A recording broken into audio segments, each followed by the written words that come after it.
Olá, estamos eu, Cláudia Melo Ferber, e a minha mãe, Helena Melo, e estamos hoje fazendo um estudo juntas do livro, este aqui, ó, alguns ângulos dos ensinos do mestre, João Nunes Maia Miramês.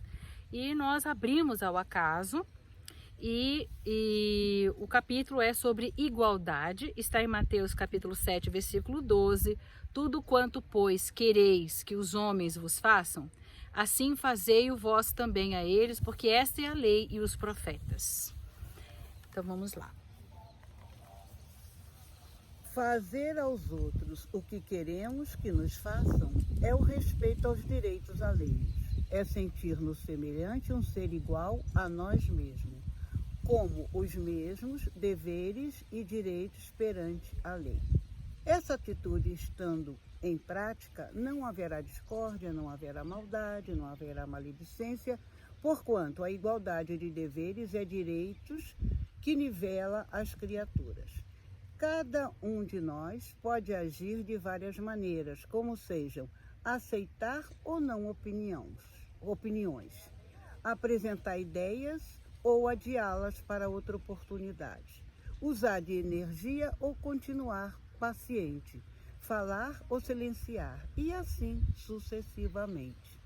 Tudo depende daquele a quem estamos nos dirigindo e de sua sensibilidade. A lei nos traçou metas determinadas para que deixemos de ser motivo de escândalos, fazer aos outros somente aquilo que gostaríamos que nos fosse feito e, mesmo assim, sem ferirmos alguém. Embora não seja a nossa intenção, a lei tem recursos para socorrer o ofendido. Então, a explicação desse parágrafo está bem interessante, porque Jesus, ele nos ensinou exatamente as formas como nós podemos lidar com as pessoas, né? E isso ele fala, os nossos direitos e respeitando os direitos do próximo, nivela todas as criaturas. E aí ele ensina, né, como fazer, diz aqui o Miramês, aceitar ou não as opiniões, apresentar ideias ou adiá-las para outra oportunidade. É extremamente importante nós termos esta sensibilidade. Naquele momento que nós vamos apresentar uma ideia, talvez não seja o momento adequado para que aquela pessoa possa entendê-la e compreendê-la melhor. Então, e a gente gostaria muitas vezes que nas brigas, nas discussões, na nossa vida do dia a dia, né, que a outra pessoa naquele momento respeitasse, né, a nossa não vontade de naquele momento absorver aquilo que é dado. Então olha que interessante, eu acho que essa é uma das frases mais importantes desse parágrafo. Apresentar as ideias ou adiá-las para outra oportunidade. Né? Ele fala, usa de energia ou continuar paciente. Falar ou silenciar. Saber o momento de falar é tão importante como saber o momento que você se deve silenciar. Então tudo isso são formas como o mestre nos ensinou para que nós façamos ao outro aquilo que nós gostaríamos que fizessem para nós. Mas ele fala que é importante nós, estamos nos dirigindo, tudo depende daquele a quem estamos nos dirigindo e da sua sensibilidade. Então você saber, estudar, ver a forma, ter a sensibilidade de saber como aquela pessoa naquele momento se encontra para receber a tua ideia, a tua explicação, a tua orientação ou as tuas palavras. É importante. Por isso você saber, ter a sensibilidade de entender o próximo segundo a experiência do próximo e não segundo as suas experiências. Prestemos bem atenção quando premeditarmos uma coisa, principalmente em se tratando de ofender alguém. Nossas palavras se tornam um veículo de um fluido intoxicante. Ativamos em nosso coração, como no da vítima, uma série de maldades atávicas, acordando... Espera aí. E olha o que ele diz aqui, que é extremamente importante. Olha, que a nossa palavra, né, as nossas palavras, elas têm um veículo, elas são veículos de um fluido intoxicante. Isso é importante. As nossas palavras estão embebidas em ódio, em raiva, em mágoa, em ressentimento, né? E isso daí, ele fala que é intoxicante, mas não é intoxicante só para aquele a quem a gente se dirige, mas também para cada um de nós, né? E aí ele fala que nessa hora, quando nós vamos falar, né, dessa forma, nós ativamos o nosso coração como tanto no nosso como no da vítima, uma série de maldades atávicas. Olha, maldade atávicas, acordando nas almas um passado muito distante. Continua.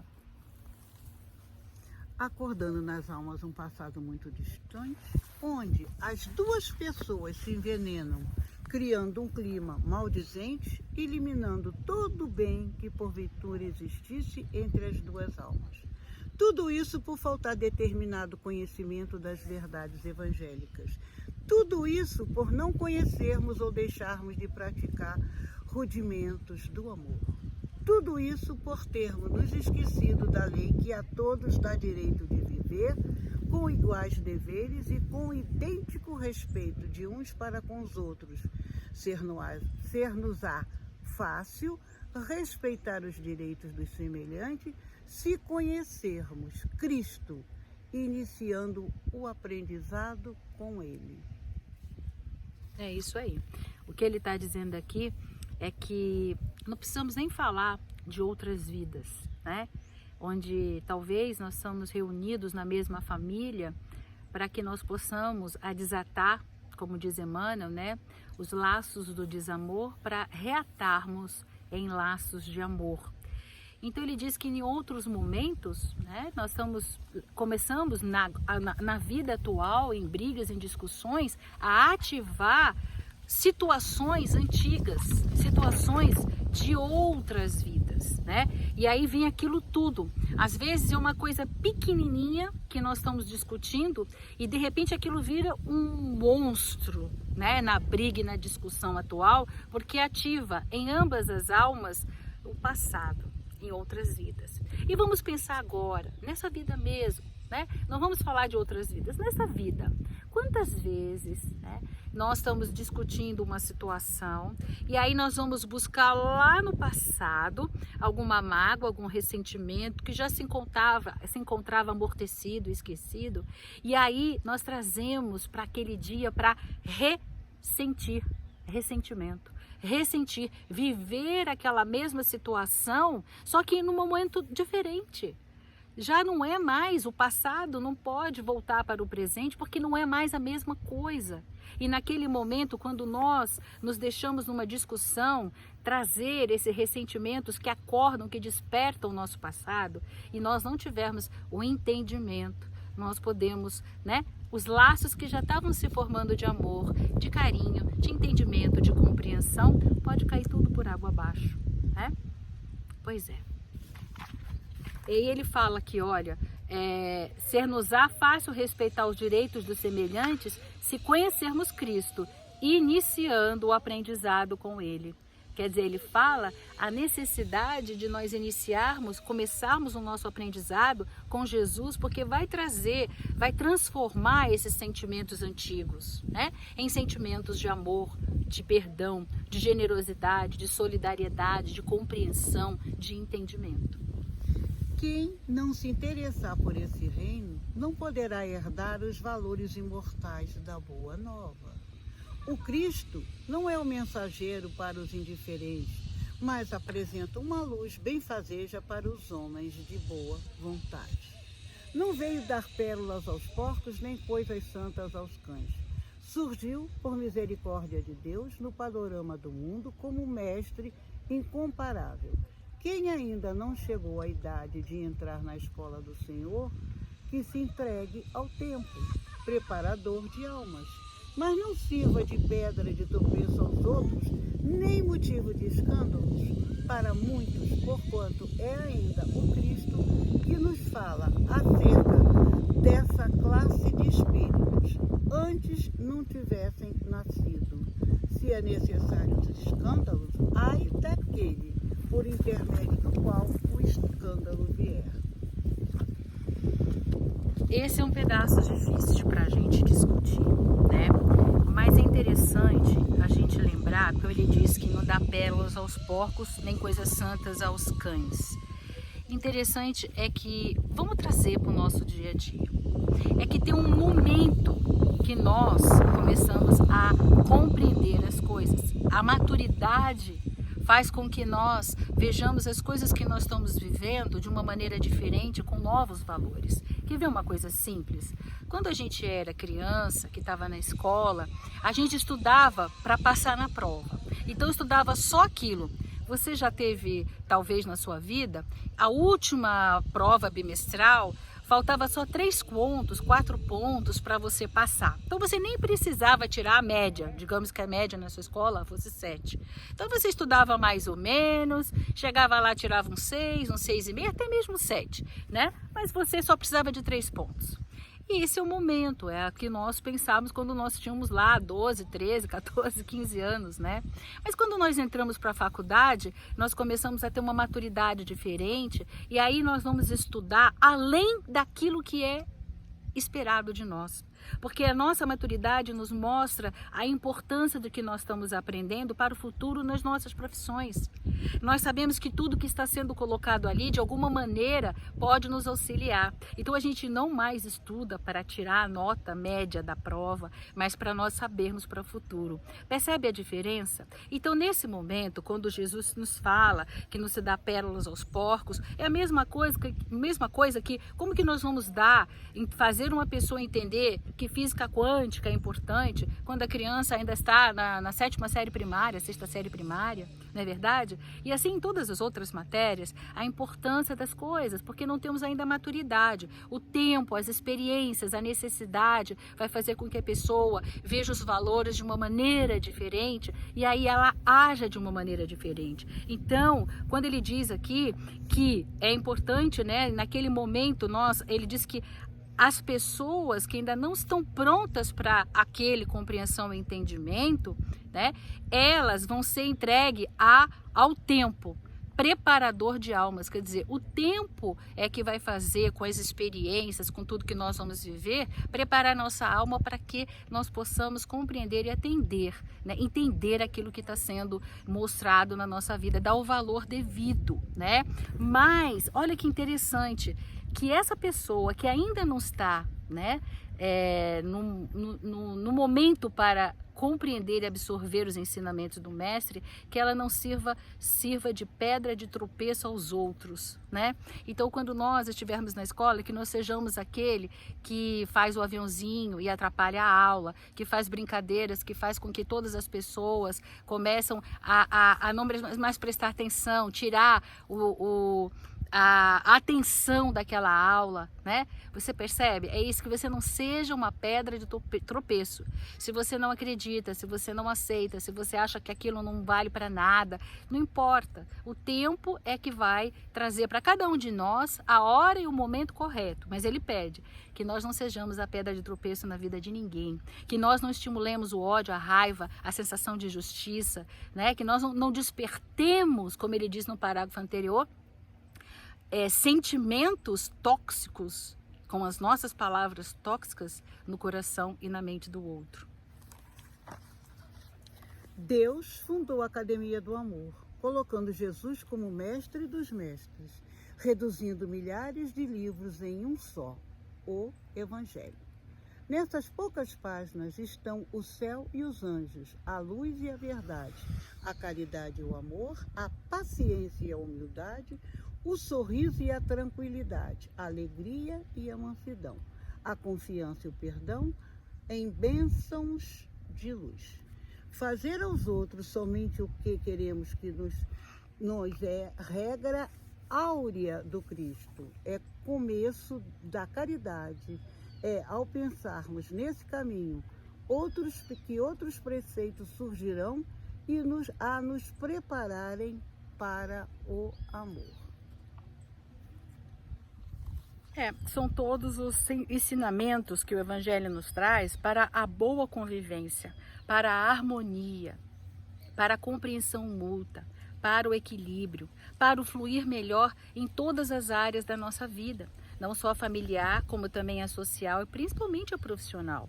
Ele nos ensina a importância da confiança, do perdão, não é? Ele fala aqui do sorriso, da paciência, da humildade, da alegria, da generosidade, né? No ouvir, na generosidade, no saber o que falar, despertando a sua sensibilidade para falar só aquilo que é necessário para agregar, para trazer algo positivo, para trazer algo de amor àquele momento difícil. Não, é a última lá embaixo. Cada qual possui direitos limitados dentro de deveres sem limites.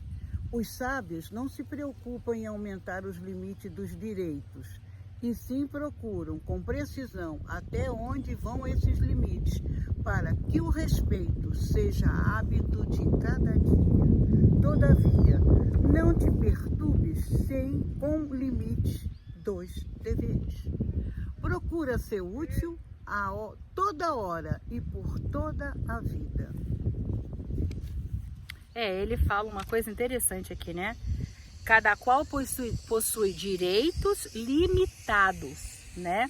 Direitos limitados você só vai até onde você pode ir para não ultrapassar o direito do próximo. Mas dentro, ele diz que os nossos deveres, né, não têm limites. Ou seja, que nós possamos fazer tudo o que nós pudermos em função do próximo. Então, que não tenha limite para nós trabalharmos, ajudarmos, criarmos coisas amorosas, criarmos um momento de entendimento e compreensão. Então, amplie os teus deveres e observe aonde vai o limite, o seu limite, para não ultrapassar o limite do outro.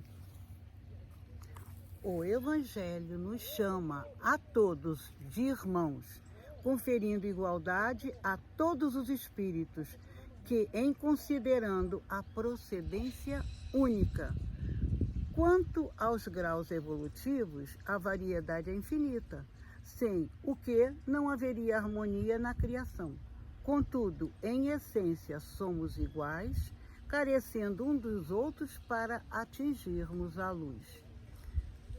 Continue. E é dentro dessas necessidades que cresce a lei de Deus, revelada por Jesus Cristo e anotada por Mateus.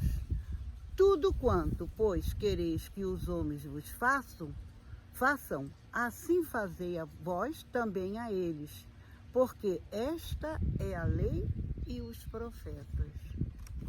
E assim, ele fala que o Evangelho nos convida a nos olharmos como irmãos uns dos outros, mostrando que nós somos iguais em espírito, porque nós temos as mesmas oportunidades, né?